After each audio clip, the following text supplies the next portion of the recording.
Greetings, I'm Herbert Erpaderp, and recently the In the Navy group build over on my Discord server has ended, so as is tradition, we're going to have a look at the entries.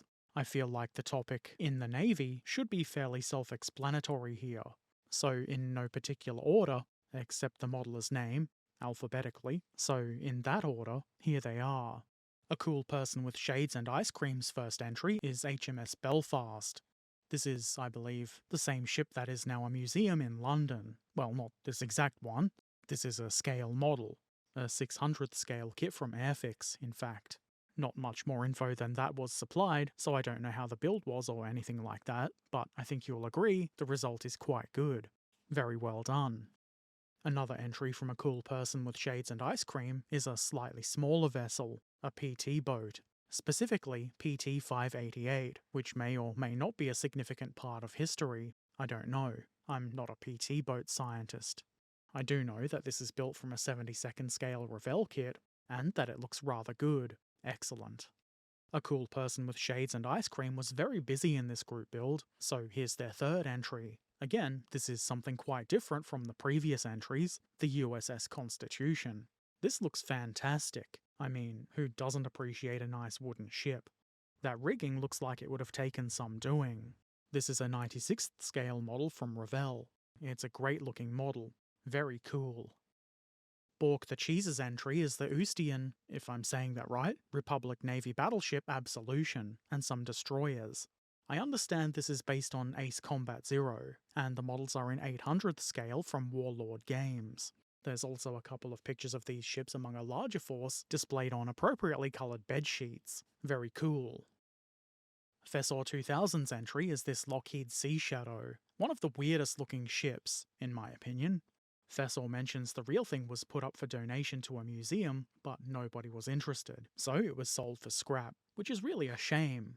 The model is in 144th scale from Revell and is a 30-year-old kit. Fessor says that it wasn't an easy build if you want it to look good. When I hear that sort of thing said about Revell, I'm not surprised. The result is really quite good though. Herchion's entry is the only one featuring a non-water related navy. It seems there was a newly discovered derelict space station at Jumpgate ZZ9ZZA, and here we see two fleets. The Terran fleet, not at all Starfleet, and the Kurgan, not at all Klingon fleet. These models are from Fat Dragon Games and are 3D printed. I think they're a lot of fun and they look great. I do love me some spaceships. The asteroids are pretty good too. Makes sense that asteroids would be the, well, not terrain, obstacles, I guess, in a space war game. Glory to you and your excellent little spaceships. Inkhorn's entry is the USS Arizona. Inkhorn says the kit is from 1959, and it shows, with chunky out-of-scale parts and soft details from years of casting. Despite that, it was a fairly enjoyable kit, and the first they've finished in years. And that's the main thing, really. The hobby should be enjoyable, and there's the bonus of a really nice result. The rigging is stretched sprue, which looks really good. I'm always impressed when people can stretch sprue without making a complete dog's breakfast of it.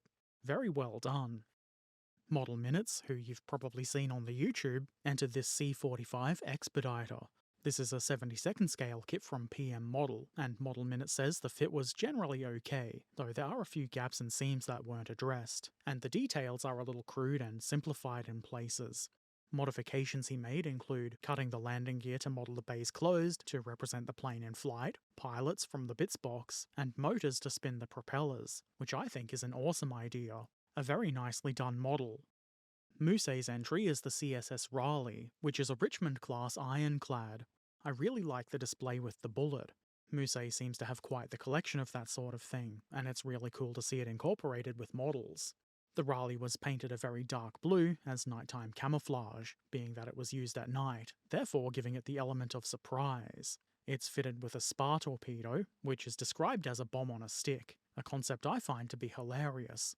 This model is in 700th scale from Thoroughbred Miniatures, and is obviously very well done. Trekan Belovic submitted this model of the Akagi, the Japanese carrier.